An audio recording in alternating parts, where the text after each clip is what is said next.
आदाब नाज़रीन, खबर दोपहर में आपका खैर मकदम है। कोविड से एक और बार जो है लोग परेशान हो चुके हैं। एक नई तरीके का खतरा जो है लाहक हो चुका है। बात करेंगे आज खबर दोपहर में कोरोना कहर की।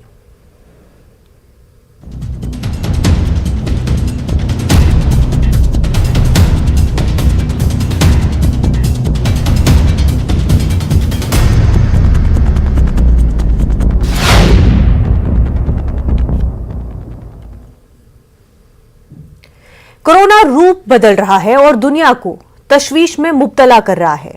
कोरोना के नए वेरिएंट की तशखीस 24 नवंबर को जनूबी अफ्रीका में हुई, जिसके बाद से दुनिया के ममालिक इससे निमटने की तदबीर करने में जुट गए हैं।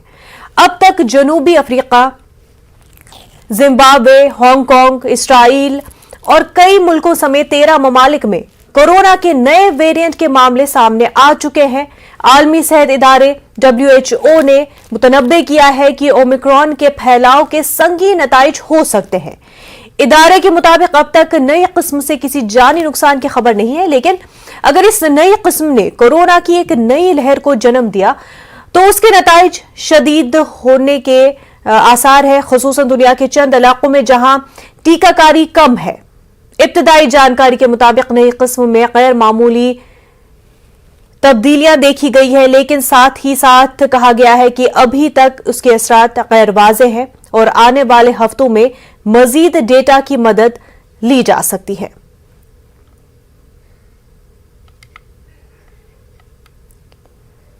मैं आपको बता दें, बरतानिया, अमेरिका, कनाडा, इसराइल समेत दुनिया के कई मुल्कों ने अफ्रीका के उस हिस्से से आने वाली परवाजों पर पाबंदी आयद कर दी है जहां नए वेरिएंट के मामले रोशनी में आए हैं। हिंदुस्तान में भी उन मुल्कों से आने वालों की जांच और क्वारंटीन किया जा रहा है। हालांकि पूरी तरह से अभी तक इंटरनेशनल फ्लाइट्स को रोका नहीं गया है। खासतौर से साउथ अफ्रीका की फ्लाइट्स को रोका नहीं गया है, जो कि हो जाना चाहिए था। और इसी हवाले से केजरीवाल ने भी ट्वीट किया। केजरीवाल ने लगातार ये कह रहे हैं कि इंटरनेशनल फ्लाइट्स को रोका जाना चाहिए, और खासतौर से इस वजह से भी क्योंकि दिल्ली में ये इंटरनेशनल परवाजें रुकती हैं और ऐसे में दिल्ली पहली वेव और दूसरी वेव में काफी ज्यादा बुरी तरह मुतासर रहा है।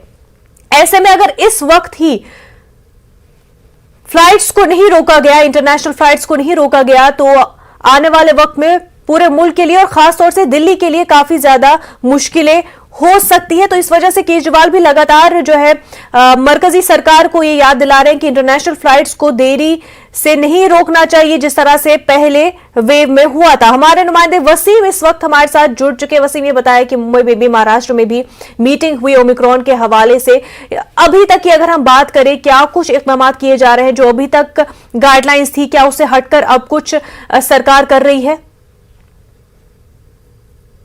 देखिए, जिस तरह से ओमिक्रॉन वेरिएंट का जो खतरा है वो पूरे देश दुनिया में एक तरफ से फिर से परेशानी का सबब बनता हुआ नजर आ रहा है। इससे मुंबई या महाराष्ट्र बचा नहीं हुआ है, लेकिन अलर्ट के तौर पर बाकायदा यहाँ पे काफ़ी इंतजाम किए जा रहे हैं कि अब तक कोई भी केस ऐसा सामने नहीं आया। लेकिन पिछले कुछ दिनों में अगर हम बात करते हैं 19 नवंबर से लेकर अब तक की, तो इन 10 दिनों में लगभग 1000 लोग साउथ अफ्रीका से मुंबई पहुँचे हुए हैं, और जिसमें से उनका डेटा मुंबई महानगर पालिका के पास नहीं है, जिसकी वजह से एक दिक्कत का सबक ज़रूर बना हुआ है। इसे लेकर जो हिस्ट्री है वो तलाशने की कोशिश की जा रही है, ताकि जो भी एक वीक के अंदर या फिर 10 दिनों में वहाँ उतरे हैं, उसके बाद उन्हें किस तरह से क्वारंटाइन किया जाना चाहिए था, क्या RT-PCR टेस्ट हुआ था, ऐसी कई चीज़ें खंगाली जा रही है। सबसे अहम बात है, इस मुद्दे को लेकर सरकार काफ़ी गर्म है और काफ़ी तेज़ी से इससे लेकर काम कर रही है। वेरिएंट को देखते हुए BMC की तरफ से भी कई इंतजाम किए जाते हैं। देर रात मुंबई के जो मेयर हैं वो पहुंच जाते हैं इंटरनेशनल एयरपोर्ट पे, वहां का जायज़ा लेते हैं किस तरह से इंतजाम किए जा रहे हैं। जब विदेश से कोई आता है तो किस तरह से टेस्टिंग की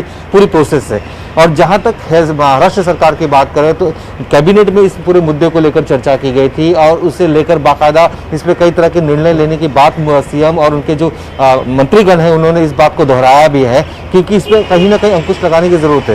केंद्र सरकार की तरफ से जो गाइडलाइंस दी गई है एयरपोर्ट को, उसको भी ध्यान में रखते हुए फिर भी राज्य सरकार ये चाहती है कि किसी भी तरीके से जो एयरपोर्ट है वहाँ पर पाबंदी लगाई जानी चाहिए, जो फ्लाइट्स आ रहे हैं उस पर पाबंदी लगानी चाहिए, क्योंकि इससे पहले हमने देखा है कि इसी तरह की ढिलाई की वजह से कितना कुछ उन्हें सहना पड़ा। अब जब कोरोना पूरी तरीके से कंट्रोल में आ रहा है और ऐसे वक्त में एक नया खतरा जब सामने आ रहा है, इसके लेकर तैयारियां जरूर रखनी चाहिए। महाराष्ट्र सरकार की तरफ से इसे लेकर अस्पतालों में व्यवस्था भी की जा रही है, जंबो सेंटर्स जो है उसे भी अलर्ट किया गया है, इंतजाम पूरे किए जा रहे हैं। लेकिन सबसे बड़ी प्राथमिकता यह है कि किसी भी तरीके से अगर इस तरह के खतरे सामने आते हैं तो उसकी जांच होनी चाहिए। जांच होने के बाद किसी भी तरीके से दूसरे तक ये ना फैले, उसके किस तरह से रोकथाम करनी है, इसे लेकर पूरी तरीके से अलर्ट नजर आ रही है। जी बिल्कुल, और दिल्ली से हमारे साथ हमारी नुमाइंदा प्रीति भी जुड़ चुकी है। प्रीति, खतरा जो है ओमिक्रॉन के हवाले से बढ़ रहा है और अरविंद केजरीवाल भी काफी ज्यादा तशवीश में मुब्तला होते हुए दिखाई दे रहे हैं। उनका कहना है कि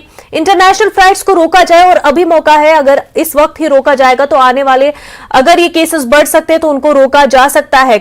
लेकिन मरकजी सरकार जो है अभी इस पर कोई फैसला नहीं ले रही है। ऐसे में इंटरनेशनल फ्लाइट्स के हवाले से क्या कुछ इक़दाम अभी किए जा रहे हैं, क्वारंटीन किस तरह से किया जा रहा है, जांच कैसे हो रही है, तमाम तर तफसीलात बताएं।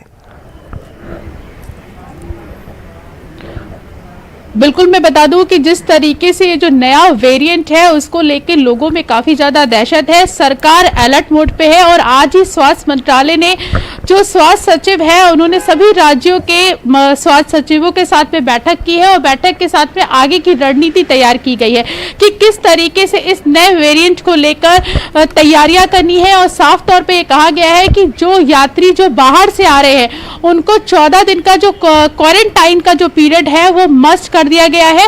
जब तक उनकी RT-PCR रिपोर्ट जो है वो निगेटिव नहीं आ जाती है तब तक उनको कहीं भी बाहर जाने की इजाजत नहीं है। और साथ ही कोविड के जो नई गाइडलाइंस हैं, नई गाइडलाइंस बनाई गई हैं और उन नई गाइडलाइंस का पालन करना अनिवार्य कर दिया गया है, क्योंकि जिस तरीके से नया वेरिएंट तेजी से फैल रहा है उसको लेकर सरकार काफी अलर्ट मोड पे है। कल भी स्वास्थ्य मंत्री ने सभी राज्यों के सचिवों के साथ में बैठक की थी और बैठक करने में ये साफ किया था कि अगर कोई भी यात्री या कोई भी आदमी बाहर से यात्रा करके राज्यों में आता है तो उसको 14 दिन क्वारंटाइन किया जाए, एयरपोर्ट पर ही उसकी RT-PCR रिपोर्ट उसका टेस्ट किया जाए और जब तक वो रिपोर्ट निगेटिव नहीं आ जाती है तब तक उसको किसी भी राज्य में जाने की अनुमति नहीं होगी। साथ ही मास्क को मस्ट कर दिया गया है, मास्क लगाना अनिवार्य कर दिया गया है। और जहां तक हम दिल्ली सरकार की बात करें तो दिल्ली सरकार ने भी बाहर से आने वाले यात्रियों को लेकर प्रधानमंत्री नरेंद्र मोदी से भी कल अपील की थी कि जो बाहर से जो फ्लाइट आ रही है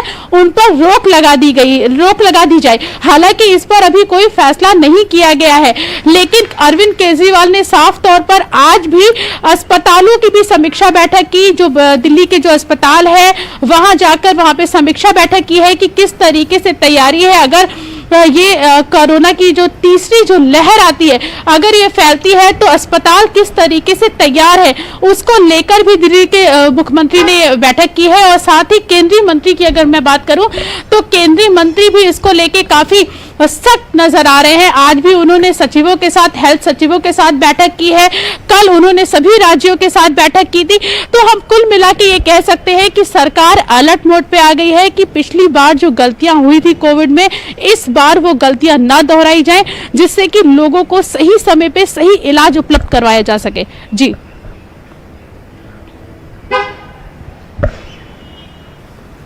इस वक्त हमारे साथ डॉक्टर नरेश चावला साहब भी जुड़ चुके हैं, vice president of Delhi medical council, national joint secretary IMA।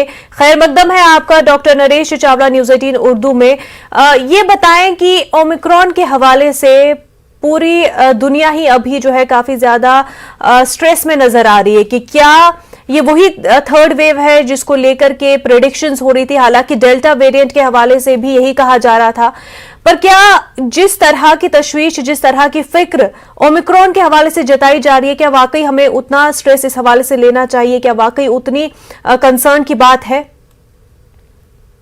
Is a matter of concern, लेकिन पैनिक होने की जरूरत बिल्कुल भी नहीं है। मैं आपको बता दूं, जब हमारी सेकेंड वेव का लॉकडाउन मई में समाप्त हुआ था तो तब से लेके आज से 7 दिन बाद तक टोटल शांति चल रही थी।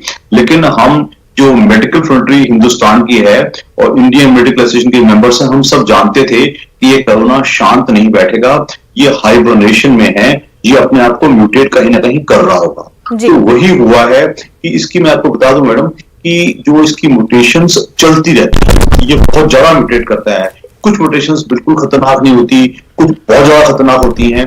तो ये ओमाइक्रोन एक उभर के आई है, हालांकि इसकी जानकारी अभी हमें पूरी तरह नहीं है, क्योंकि अभी हिंदुस्तान में इसका पहला केस भी नहीं हुआ है और विदेशों में भी केसेस अभी बहुत ज्यादा नहीं हुए हैं। इसमें इतना मालूम है कि इसमें ज्वाइंट पेन्स ज्यादा होते हैं, फीवर होता है, लेकिन कफ एंड कोल्ड के सिम्टम्स, जुकाम खांसी वगैरह सिम्टम्स शायद कम होते हैं। लेकिन जैसा कि मैंने देखा है कि जो मैं मीडिया में देख रहा हूं, एकदम पैनिक हो गया, और जब मीडिया में पैनिक होता है तो लोग बाग और भी घबरा जाते हैं। तो हमें सावधानी बरती जाए। आपके दर्शकों को मैं इतना ही कहूंगा, अगर आप चुपचाप अपने जो कोरोना प्रोटोकॉल्स है, कोरोना एप्रोप्रिएट बिहेवियर फॉलो कर रहे हैं, अपना मास्क पहन रहे हैं, दूसरों से 2 गज की दूरी मेंटेन कर रहे हैं, अपने हाथों को सैनिटाइज कर रहे हैं, हाथ धो रहे हैं, तो आपको फालतू की चिंता मत कीजिएगा। जस्ट दैट कि जो हमारे बड़े बूढ़े हैं, जो कोमोर्बिडिटीज हैं, दूसरी बीमारियां हैं, उनका जरा ख्याल जरा रखा जाए। बच्चों का भी अभी फैसला होना है, क्योंकि बच्चों के स्कूल खुल चुके हैं, तो वो भी अभी एक पक्का फैसला नहीं हो पाया। इंटरनेशनल फ्लाइट्स का जहां तक हम समझते हैं, ये फैसला 100% रिव्यू होना चाहिए, क्योंकि अगर ओमाइक्रोन हमारे देश में आएगा तो हवा से ही आएगा, कोई और आने का तो जरिया है नहीं है।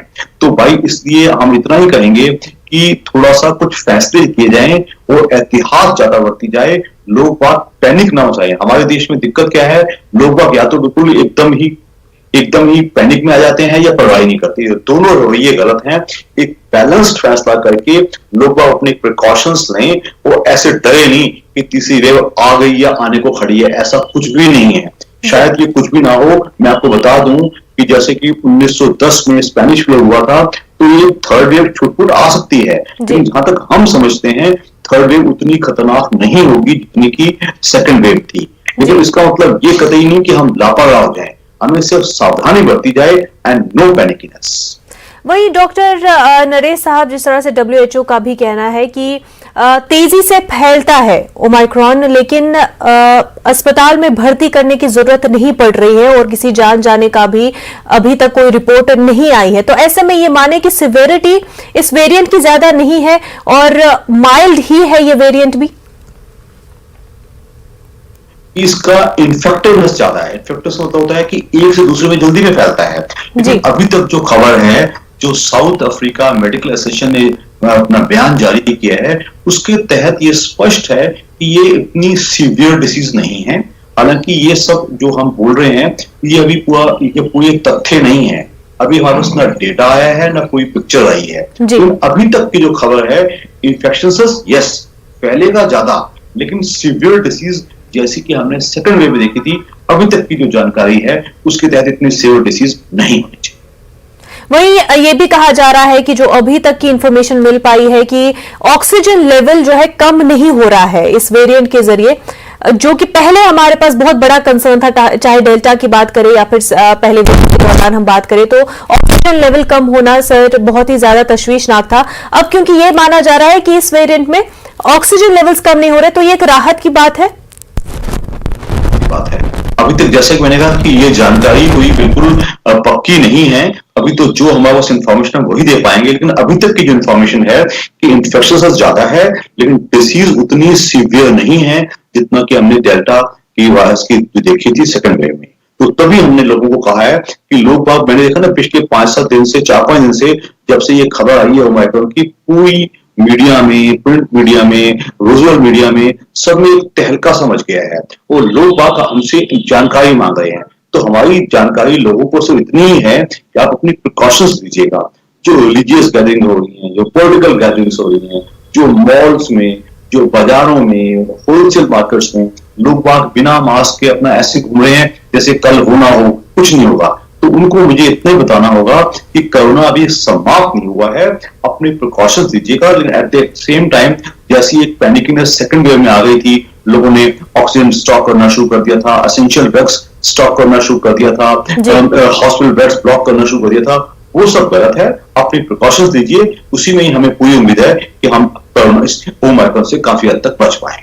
बिल्कुल डॉक्टर, आपने कहा कि कोरोना खत्म नहीं हुआ है, लेकिन ये सवाल सब दोहरा रहे हैं कि कोरोना कब खत्म होगा, क्योंकि एक वेरिएंट की बात करते हैं तो फिर दूसरा वेरिएंट आ जाता है और दुनिया के हर कोने से हम देख रहे हैं कि मुख्तलिफ वेरिएंट्स सामने आ रहे हैं और उससे जो है ग्लोबली वो अफेक्ट कर रहा है। तो ऐसे में कोविड से कब निजात मिलेगी पूरी दुनिया को? जहां तक मैं समझता हूं, अगर स्पेनिश फ्लू, पहले 2 पेंडेमिक हो चुके हैं, एक प्लेग का पेंडेमिक हो चुका है और एक स्पेनिश फ्लू का पेंडेमिक 1910 में हुआ था, वो तकरीबन 2-2.5 साल में समाप्त हो गया था। तो मैं समझता हूं कि अगले 4-6 महीने बाद शायद इससे भी हमें निजात मिलेगी और मिल सकती है, लेकिन उसका मतलब ये नहीं कि आप अपनी प्रिकॉशंस छोड़िए। मैं जो बार बार लोगों को कह रहा हूं, विदेशों में लोगों ने, जैसे लोग हैट पहनते हैं, तो हमें भी मास्क पहनने की एक आदत डालनी चाहिए। उससे हम पोल्यूशन से भी बचेंगे और किसी किस्म के वायरस, न केवल कोरोना से, जो दूसरे वायरसेस हैं, इन्फ्लुएंजा के, फ्लू के, उनसे भी बच सकते हैं। तो एक अच्छी आदत को अपनाने में कोई बुराई नहीं है। आपके दर्शकों को मैं इतना ही कहूंगा कि इस अच्छी आदत को अपना बना लीजिएगा। और भीड़ भाड़, चाहे हिंदुस्तान एक ज्यादा आबादी वाला देश जरूर है, लेकिन उसका मतलब ये कतई नहीं होता कि भीड़ भाड़ होना जरूरी है। हम इन चीजों को मैनेज कर सकते हैं। बिल्कुल मैनेज किया जा सकता है अगर गाइडलाइंस को फॉलो किया जाए। वसीम ये पता है कि महाराष्ट्र क्योंकि सबसे ज्यादा अफेक्टेड रहा है, मुंबई बहुत ज्यादा अफेक्टेड रहा है, ऐसे में जाहिर सी बात है महासरकार जो है वो भी काफी तशवीश में आ गई है ओमाइक्रॉन के हवाले से, और हमने देखा कि मीटिंगों का दौर भी चला और काफी बातचीतों का दौर भी चल रहा है कि क्या कुछ इकदाम किए जाए। ऐसे में कितना अफेक्ट रहेगा, क्या कुछ आगे इकदाम लिए जाएंगे अब, क्योंकि ऐसा लग रहा था कि पटरी पर जो है मुंबई भी लौट आई है हर लिहाज से, इकोनॉमिक लिहाज से भी। अब कितना अफेक्ट हो सकता है आने वाले दिनों में? देखिए, ये आने वाले जी वसीम आपसे सवाल किया है जी। सबसे पहले मैं आपको बताना चाहूँगा कि मुंबई एक बार फिर से पटरी पर आ चुकी है। दुकानें खुलना शुरू हो गई हैं। अब 1 तारीख से जो सभी स्कूलें हैं 1 दिसंबर से शुरू हो रही हैं। ये अपने आप में सबसे बड़ा फैसला है महाराष्ट्र सरकार का, क्योंकि छोटे बच्चों की सुरक्षा एक बड़ी जिम्मेदारी होती है और इसी सोच समझ के फैसला लिया गया है। क्योंकि जो टास्क फोर्स बनाई गई है, खासकर कोरोना के जो बढ़ते खतरे हैं या फिर इसके बदलते जो रूप हैं, उस पर उनकी नज़र होती है और ऐसे वक्त में उसके साथ डिस्कशन करने का, स्कूल खोलने का निर्णय लिया जाता है। और अब भी इसे लेकर बैठक चल रही है, क्योंकि एक माहौल जिस तरह से एक नए वायरस का बना हुआ है, उसे लेकर किस तरह से खतरा हो सकता है। महाराष्ट्र सरकार ने इसे लेकर पूरी तरह से प्रिपरेशन करना शुरू कर दिया है।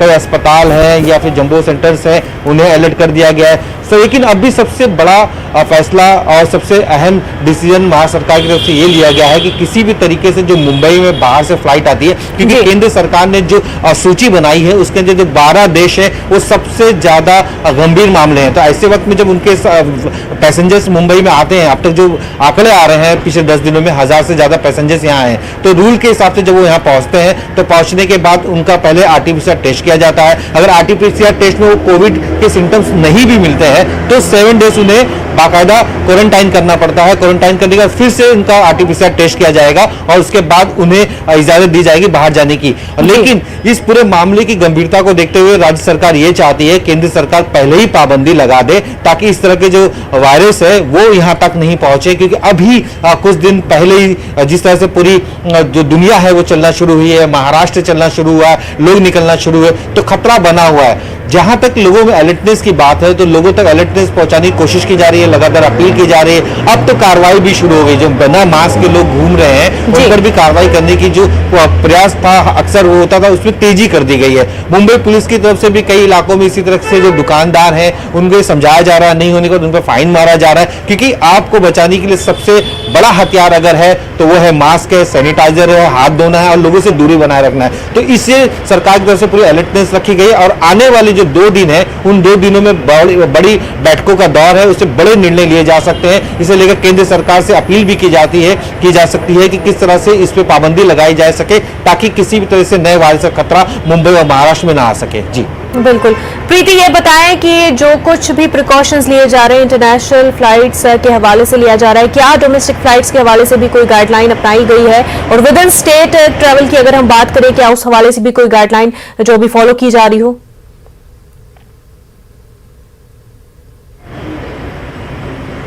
कि अभी अगर डोमेस्टिक फ्लाइट्स की अगर मैं बात करूं तो उसमें अभी कोई गाइडलाइंस नहीं आई है। हाँ, लेकिन इतना ज़रूर है कि अगर आप किसी दूसरे राज्य में जाते हैं तो आपको जो टेस्ट है वो टेस्ट करवाने पे जो आज जो बैठक हुई है स्वास्थ्य मंत्रालय के साथ में, उसमें इस बात पे जोर दिया गया है कि अगर आप दूसरे राज्यों में सफ़र करेंगे तो आपको RT-PCR जो टेस्ट है वो करवाना पड़ेगा, उसकी रिपोर्ट लेके जाना पड़ेगा। लेकिन अभी इसकी आधिकारिक तौर पे घोषणा नहीं की गई है। आज इस बात पर जो बैठक हुई थी स्वास्थ्य मंत्रालय की तरफ से राज्यों के साथ में, उसमें इस बात का जिक्र जरूर किया गया था और अब हमें लगता है कि आने वाले समय में, कुछ ही समय में इसको लेकर एक प्रॉपर गाइडलाइन जो है वो आ जाएगी। लेकिन आज जो एक सबसे अहम बात है वो ये है कि जिस तरीके से ये जो नया वेरिएंट है उसको लेकर बात की जा रही है, उस पे लोगों में भ्रम की स्थिति है कि जो वैक्सीनेशन हुई है, जो वैक्सीन हम लोगों को लगाई गई है, क्या ये इस पे कारगर होगी या नहीं होगी? क्योंकि कुछ लोग कह रहे हैं, कुछ डॉक्टर्स का कहना है कि ये कारगर होगी 60%, वैक्सीन कारगर होगी कि नहीं, जबकि ये कहा जा रहा है कि एक वैक्सीन ही रास्ता है जिससे कोविड से निजात मिल सकती है। डॉक्टर नरेश चावला, वैक्सीन ही रास्ता है, लेकिन जो वैक्सीन लगाए हुए हैं उस पर भी अब ये बातें उठ रही है कि क्या ये वैक्सीन कारगर होगा ओमाइक्रॉन पर? टोटली स्पष्ट कर दूं और सब किस्म की कंट्रोवर्सीज के लिए वैक्सीन ही हमारे पास एक हथियार है अपार्ट फ्रॉम कोरोना उचित व्यवहार। तो वैक्सीन को चाहे उसमें हम ये मान सकते हैं, इसके लिए लेटेस्ट के लिए हमें जीनोम सीक्वेंसिंग करनी होती है और वैक्सीन में कुछ जमा करना होता है, लेकिन उसमें थोड़ा समय लग सकता है। लेकिन तो भी वैक्सीन ही एक हथियार है जिसको हमें बचा सकता है, और ना केवल एक आदमी का वैक्सीन लगना, एक पूरी कम्युनिटी का। जैसे कि हमारे हिंदुस्तान में हम 40% के आसपास कर चुके हैं, तो हमारी कोशिश होनी चाहिए कि जो लोग रह गए हैं फर्स्ट या सेकंड डोज में, उनको भी फटाफट लगाया जाए, ताकि जब हम 70% लोगों को वैक्सीन लगा चुके होंगे तो एक हर्ड इम्यूनिटी आती है, वो हमें बहुत ज्यादा फायदा देती है। वो मैं ये भी बता दूं कि जो लोग इसके खिलाफ बोलते हैं कि वैक्सीन में शायद फायदा नहीं होता है, तो मैं ये बता दूं वैक्सीन में फायदा शायद हो सकता है 100% फायदा ना होता हो, लेकिन उससे जो डिसीज डेवलप होगी वो माइल्ड होती है, उसमें आईसीयू में एडमिट नहीं होना पड़ता और साथ में मौत होने के चांसेस कम हो जाते हैं। तो वैक्सीन ही एक हथियार है, इसको हमें बहुत अच्छी तरह यूज करना चाहिए। और मैं आपके चैनल के थ्रू सरकार को अपील करूंगा, जो हमारे कोरोना वॉरियर्स हैं और जो कि डॉक्टर्स हैं, पैरामेडिकल स्टाफ है और जो फ्रंटलाइन वर्कर्स हैं, म्युनिसिपल वर्कर्स हैं और पुलिस वर्कर्स हैं, और प्लस जो हमारे इम्यूनो कॉम्प्रोमाइज पेशेंट्स हैं जिनको की बीमारी होने के चांसेस ज्यादा हैं, इन तीनों कैटेगरीज को बहुत जल्द बूस्टर डोज जल्दी दिया जाए, ताकि यही लोग ही ज्यादा, क्योंकि डॉक्टर्स अगर पूरी तरह प्रोटेक्टेड नहीं होंगे तो वो आईसीयूज में, हॉस्पिटल में काम नहीं कर पाएंगे। तो ये फैसला शायद गवर्नमेंट किसी वजह से डिलेड चल रहा है, इस फैसले को जल्दी दिया जाए ताकि वो बच भी पाए और दूसरे मरीजों की देखभाल भी। बिल्कुल डॉक्टर नरेश साहब, और इसी बात पर यह भी माना जा रहा था कि बूस्टर डोज इनफैक्ट सारी पॉपुलेशन को ही मिलना चाहिए। हालांकि फुल्ली अभी पॉपुलेशन वैक्सीन नहीं हुआ है सबका, तो ऐसे में क्या ये जरूरी है कि पहले सबसे पहले हम जो है जितनी परसेंटेज अभी बची है कि दोनों डोज वैक्सीन के नहीं लग चुके हैं वो फुल्ली वैक्सीनेट हो जाए और उसके बाद बूस्टर वैक्सीनेशन की तैयारियां शुरू हो जाए? देखिए, इसके लिए हमें दो अलग प्रायोरिटीज देखनी पड़ेंगी। जो फ्रंटलाइन वर्कर्स हैं और कोरोना वॉरियर्स इंक्लूडिंग डॉक्टर्स वगैरह हैं, हमारे विचार में क्योंकि ये लोग ज्यादा कांटेक्ट में रहते हैं मरीजों के, तो इनको तो प्रायोरिटी वाइज हमें बूस्टर डोज पहले देना चाहिए। और मीनवाइल जो बाकी जनता, आम जन जिनको कि हम अभी वैक्सीनेट नहीं कर पाए हैं, उनको साथ में जल्दी पूरा किया जाए। हम ऐसा नहीं कह सकते कि पहले पूरी जनता को कवर किया जाए और फिर बूस्टर डोज आ जाए, क्योंकि जो लोग ज्यादा कांटेक्ट में रहते हैं कोरोना के कोविड-19 के मरीजों को, उनको प्रायोरिटी वाइज हमारे हिसाब से बूस्टर लगना चाहिए। बिल्कुल, और वैक्सीनेशन ही रास्ता है कि कोविड से निजात मिले, और जब तक कि पूरी वर्ल्ड पॉपुलेशन ही फुली वैक्सीनेटेड नहीं हो जाती है तब तक इस तरह से नए वेरिएंट्स आते रहेंगे, वायरस म्यूटेट होता रहेगा। लेकिन कंसर्न होने की बात जरूर है, लेकिन पैनिक होने की बात नहीं है, पैनिक नहीं होना चाहिए। बस जो गाइडलाइंस है, जिस तरह का एहतियात हमें बरतना है उसको कंटिन्यू रखना है, लापरवाही नहीं बरतनी है। बेहद शुक्रिया डॉक्टर नरेश चावला साहब हमारे साथ बात करने के लिए, साथ ही साथ वसीम, प्रीति, आप दोनों का भी बेहद शुक्रिया हमारे साथ बने रहने के लिए। आदाब।